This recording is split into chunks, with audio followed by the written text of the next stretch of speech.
even though this experience has been very difficult,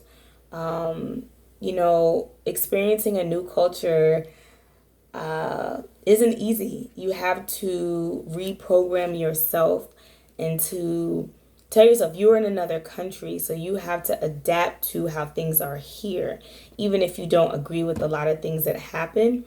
That you have to, for me, I had to create a focus, which was my students, and what was it that I want my students to leave away with, and definitely getting that writing, getting that grammar. But for me, it was a bigger perspective on the world. I wanted to give them enough tools that they felt confident. They felt confident to speak English. One of my students was talking about she went to visit, I think she was in California, and this was before I met her, before Corona, and she was very nervous to order something in English.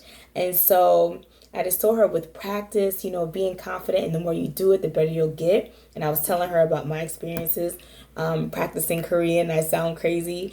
And so for me, it's important to give the students confidence and to have them use as much English as they can to practice, to be okay with making mistakes. A lot of times I would speak Korean to them and let them laugh at me, just to create that like safe environment, to know that learning another language is hard, but it's also a brave thing. And once you get it, and once you feel confident, you'll have so many tools in your bag, and you'll open up your world, and you'll have more options.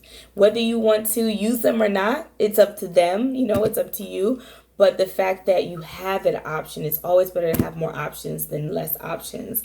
And I think I just wanted to create a world for them where they could feel safe to learn the language. And our classes went from students being really shy to having full-fledged conversations with them. And even when they struggle with translation, letting other students help them.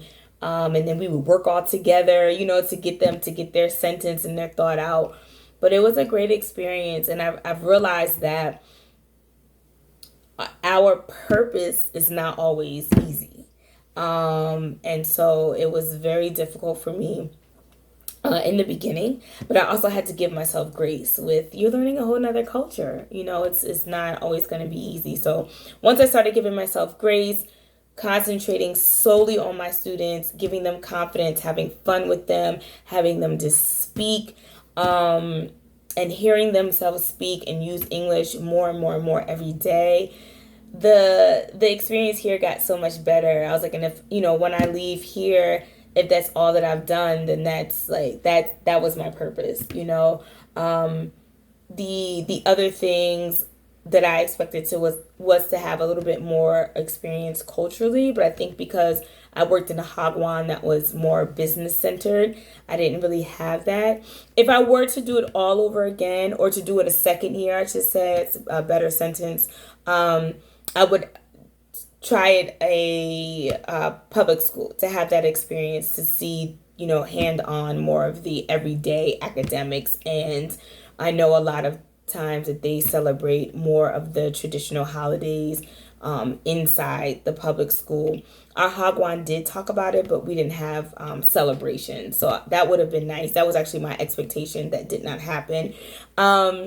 But yeah, so it was great, even without fulfilling those expectations of seeing more of the traditional everyday lives, as far as like academics goes, and also celebrating holidays. I still feel that I got a lot out of working with my students, and so I'm very, very pleased about that.